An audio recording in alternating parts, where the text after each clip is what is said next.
welcome to Debt Friend IT. I'm your host, Mike. This podcast is for anyone who's looking to get in the IT field or anyone who's looking to career change. So, in this episode, we're going to look at how to make yourself more valuable uh, for anyone who's trying to get in the IT field. So, this episode is geared more to folks that's already in the field. But even if you're not in the field yet, but you're aspiring to get in the field, you also may find some gems also. So as always, don't forget to like, subscribe. If you know someone this may interest, please share it with them. So there's two types of people in the IT field. So you got those people that they want to just find a good job at a good company, and they want to ride that out and then retire from that company.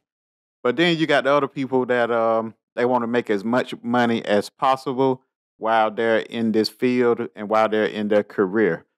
So they want to get that bag. So this episode, like I said, is going to be geared more towards those that want to go get that bag. So let's dive into it. One of the first things I think is uh, good with doing when trying to make yourself more valuable is, as always, this will make you more valuable in any field, is personal development.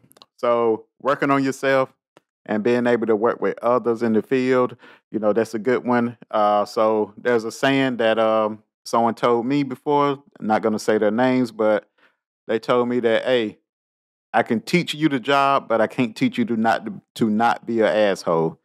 That's one of the things that stuck with me.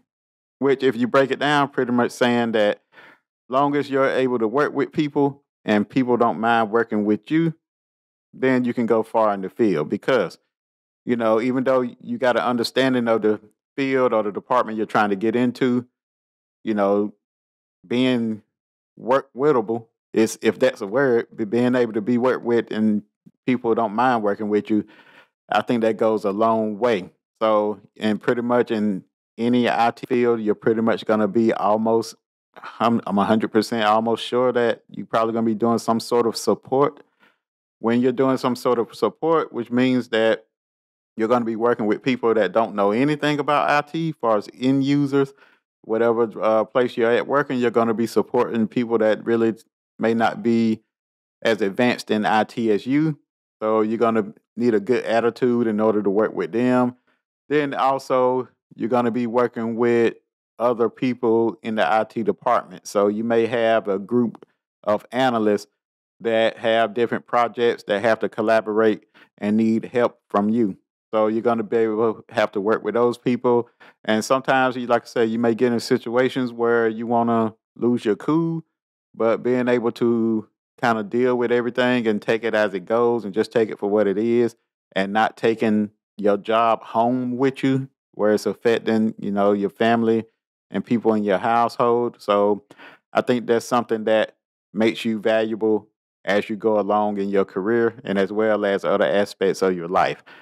So the next thing is gaining confidence in your position. So if you're doing a position, let's say a desktop or, I pick on networking a lot because that's the field I came from. But, once you're in the networking field, you have to gain confidence because as a newbie coming into the networking field, it's kind of easy to get overwhelmed because now you have kind of almost like a power where the devices that you're working on is kind of keeping up a lot of people. So let's say if you're working on a switch in a closet, that switch, it may be 100 computers connected to that switch. You may have a couple switches stacked together over 100 something ports where all of that is connected to that switch. So pretty much if you shut down the switch, everybody loses connection. Then, especially if you're in a data center environment, then, one thing down there, one mistake down there is going to shut down everything. But I think just gaining confidence, and a lot of times this happens over time as you start doing more and more stuff in your field. I think you start to get that confidence to where you're not afraid that, oh, if I do this, I might mess around and shut this down. It's going to be times where you're going to shut things down anyway. You're going to, whether it be by mistake, a wrong command ran, but it's going to be times when those happen. but a lot of times you are able to learn from most of your mistakes because that's what's going to make you better. So I think just gaining confidence in your role, I think that's also going to make you more valuable. So if you're finding any value in this episode, please like, subscribe, share this with a friend, and also you can leave comments, let me know how I'm doing. So my next tip, and don't mind, I got talking points here. So if you see me looking at my laptop, that's what I'm looking at, the talking points, something to go off of. So the next thing I say that would make you more valuable is staying up to date on some of the latest technologies.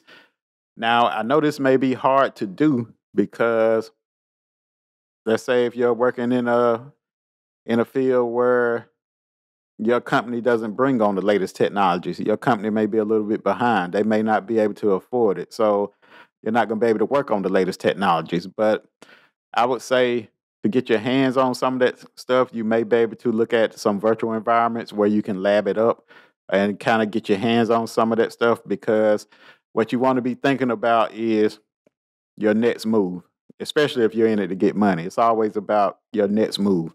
What you can learn to make you more valuable, either at your company or either at the next company. So, just I think staying up with those latest technologies, some of the latest trends, and also being good on your job already, just being one of those A+ players, I think that's going to help you to go a long way. Next, which is the last one that I could think of, is, and if this kind of remind me of the Biggie Smalls 10 Crack Commandments, where he say number 9 should have been number 1 to me. So this here is number 4, but it should have been number 1 to me, and that's projects. So projects is I think is gonna make you the most valuable, because if you're doing difficult projects, those difficult projects, you can add those on your resume. Then whenever you go off looking for another job or another position, they can look at your resume and see, oh, he's had some pretty good projects. And some of those projects may be something that they're looking to now do. So you may have implemented something, and that may be something that that company is looking to now do. For instance, let's take like I said, I'm big on Cisco. So let's say Cisco has a new platform or appliance out called ICE, which is security.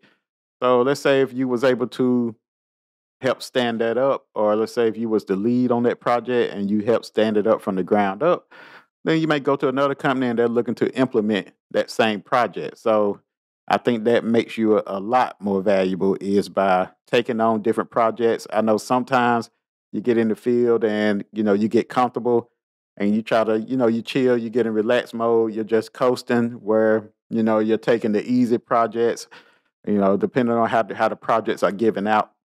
Sometimes you won't have no choice because the project will just be given to you, or sometimes it may be a choice between your group. So just sometimes, those hard projects, you be like, dang, in your head, you be like, dang, I don't want to mess with that. Those might be the projects you want to jump on, because it's going to help you learn. It's going to be a headache going from start to finish, getting to that finish line, but it's going to help you learn. It's going to make you better. Then also you're going to have a set of knowledge that a lot of other people won't have. So when you go into another interview or something, they say, "Oh, I see you help implement this project," and you're able to talk about it. You're able to tell them how you went from the ground up and got it running. You're able to tell them what kind of issues to look out for. I think that makes you worth your weight in gold. So, like I said, projects is going to be the thing that's going to get you that bag. Taking on projects, and then now that we came to the point where you've done did all these steps, and now you're more valuable. Now it's time to go get that bag. So the saying usually is that if you're in it for the money, then most of the time you're gonna probably be switching jobs every 2 to 3 years. Um, that's usually the range where I see people start jumping jobs. Is because for some reason, I'm not sure why it's like this, but a lot of times at our jobs, moving up from moving from your position to a higher position within your job, a lot of times your pay raise ain't like someone coming from the outside getting that same job. Usually, someone from the outside, they're probably going to get paid, start out a little bit higher than you. For some reason, I'm not sure why companies do that.